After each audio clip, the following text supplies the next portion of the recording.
প্রার্থী ঘোষণার আগে পর্যন্ত একটা বক্তব্য থাকতে পারে।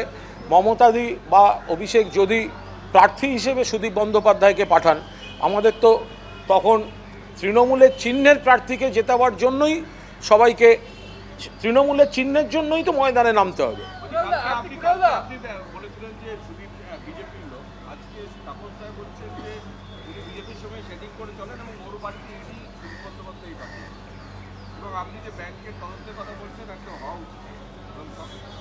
তাপস দা যা বলেছেন তার কাছে কি কিছু কথা তার কানে আগে থেকেই গেছিল। জানুয়ারি মাস থেকেই 12 তারিখের আগে থেকেই তাপস রায় কিছু বক্তব্য রাখছিলেন বা আমাদের সঙ্গে ঘরোয়া আলোচনায় বলছিলেন। তো সেগুলো যদি পরবর্তী ঘটনার সঙ্গে মিলে যায় তাহলে তার সেই সন্দেহটা হতে পারে। তবে সেই কথাটাই হয়তো তিনি বলেছেন।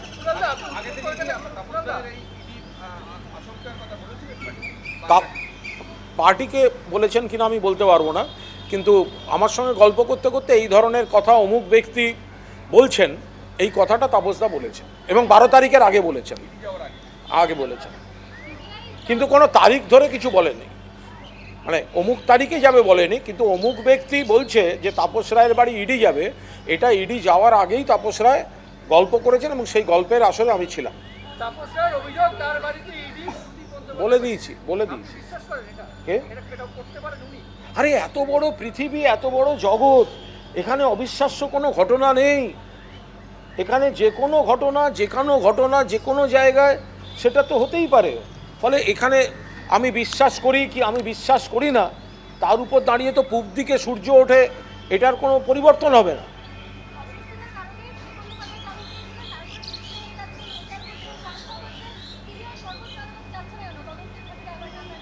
না, সর্বোচ্চ আদালতে গেছে এবং সেখানে ওনার যে ইন্টারিম বেল ছিল, সিবিআইও সুপ্রিম কোর্টে গেছে, সুদীপদাও মোদির কাছে গেছেন এবং ওটা সেটেলড হয়ে গেছে।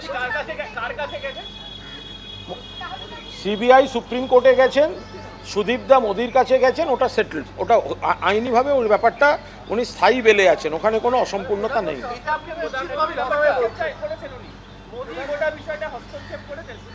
তো বিজেপি নিজের পোষ্যপুত্রদের বাঁচাবে না, কি আশ্চর্য।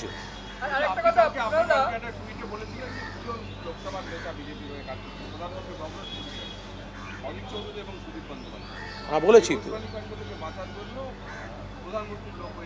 তো, এখনো বলছি, সুদীপ বন্দ্যোপাধ্যায় রোজভ্যালির দালাল। সুদীপ বন্দ্যোপাধ্যায় রোজভ্যালির মালিকের ছেলেদের কোন কলেজে ভর্তি করিয়ে তার বিনিময়ে তাদের টাকা পয়সা নিয়ে বিদেশ সফর করেন বলে এজেন্সি তো অভিযোগ করেছে।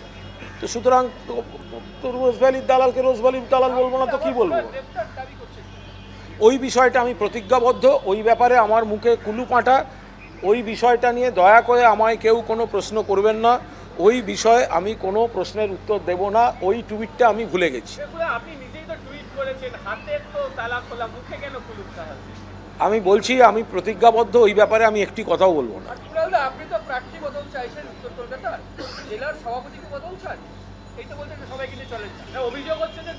এগুলো একেবারে দলীয় সাংগঠনিক বিষয়, এই বিষয়টা আমরা নেতৃত্বের সঙ্গে বারবার কথা বলছি, এটা নিয়ে বাইরে কথা বলবো না। আমি কি দলের একটা ভেতরের কথা বাইরে আলোচনা করলাম না তো।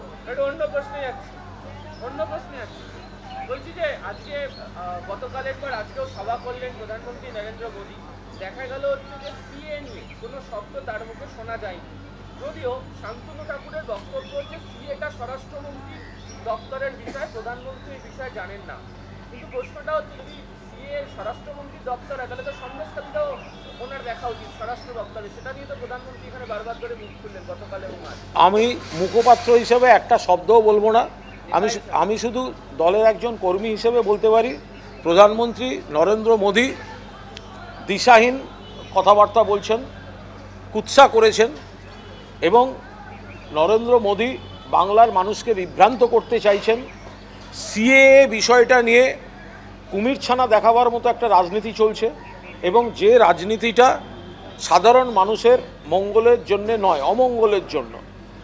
এখন কোনটা অমিত শাহের দায়িত্ব, কোনটা নরেন্দ্র মোদীর দায়িত্ব, সেটা সম্পূর্ণ তাদের ব্যাপার, কিন্তু দুজনেরই দায়িত্ব বাংলার মানুষকে বিভ্রান্তির মধ্যে ফেলা এবং রুটি কাপড়ার মাকানে যে উন্নয়ন বিজেপি দিতে ব্যর্থ, তার থেকে নজর ঘোরাতে এই ধর্মের কার্ড, কখনো সিএএ, কখনো এনআরসি, এই ধরনের কাজগুলো করা। এই যে 100 দিনের টাকা দিচ্ছেন না, কেন কথা বললেন না প্রধানমন্ত্রী? 100 দিনের টাকা বকেয়া, এবং তৃণমূল কংগ্রেস নির্দিষ্টভাবে কিছু প্রশ্ন তুলে দিয়েছে যে আপনি যখন এসেছেন এর জবাবগুলো দিয়ে যান। আমি তৃণমূলের একজন সাধারণ সামান্য সৈনিক বা কর্মী হিসেবে বলতে পারি, সেই প্রশ্নের জবাব দেওয়ার ক্ষমতা তো প্রধানমন্ত্রী হচ্ছে না। উনি তো একতরফা কথা বলে যাচ্ছেন। 100 দিনের টাকা নিয়ে প্রধানমন্ত্রী কেন বাংলার মানুষকে কৈফিয়ত দিয়ে গেলেন না? আবাসের টাকা নিয়ে কেন বিভ্রান্ত করছেন? প্রপার কৈফিয়ত কেন দিচ্ছেন না? যে 100 দিনের কাজে সারা ভারতবর্ষে ফার্স্ট প্রাইজ পেয়েছে পশ্চিমবঙ্গ, ওনার সরকার দিয়েছে। পশ্চিমবঙ্গকে প্রথম পুরস্কার তো ওনার সরকার দিয়েছে। তো তাহলে তার টাকাটা আটকে রাখছেন কেন? এই সদুত্তর প্রধানমন্ত্রী দেবেন না?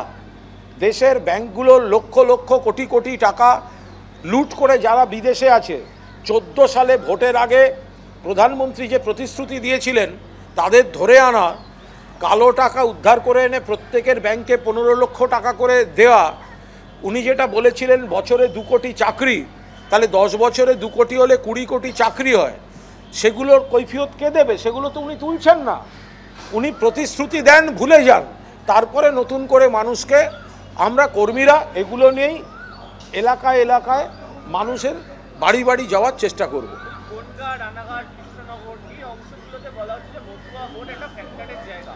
শান্তনু ঠাকুর কি কার্যত নিজের আসন বাঁচানোর জন্য মোদী যে কথাটা বলে গেলেন না, সেটাকে প্রচার করার চেষ্টা করছেন যে স্বরাষ্ট্রমন্ত্রকে দপ্তর বলি? কারণ প্রশ্নটা হচ্ছে, দেখুন, ভারতীয় জনতা পার্টি, নরেন্দ্র মোদীরা খুব স্পষ্ট জানেন তারা এখানে ভরাডুবি হবে। যে মহলটা তারা তৈরি করার চেষ্টা করছেন, এই মহল তৈরি হবে না। মমতা বন্দ্যোপাধ্যায়ের উন্নয়ন এবং বিজেপি সরকারের বঞ্চনা, অনুন্নয়ন, প্রতিহিংসার রাজনীতি, মানুষ এর জবাব দেবেন এবং উন্নয়নে সাড়া দেবেন। সেই কারণে কখনো এই আধার কার্ড ডিঅ্যাক্টিভেট করে আতঙ্ক তৈরি করে ভোট টানার চেষ্টা, কখনো সিএর কথা বলা, কখনো এই বিভ্রান্তিকর কথা।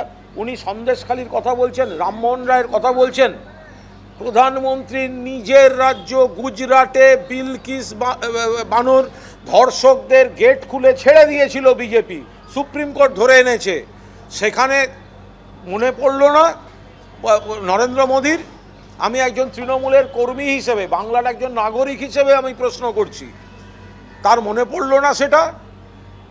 যে যখন উন্নাও, হাথরাস, প্রয়াগরাজ হয়, যখন মধ্যপ্রদেশে অন্তঃসত্ত্বা একজন বধূকে, মহিলাকে গণধর্ষণ করে গায়ে আগুন লাগিয়ে দেয়, প্রধানমন্ত্রী বাংলায় বারবার আসছেন, একদিন মণিপুরে যাওয়ার এখনও যার হিম্মত হয়নি, সময় হয়নি।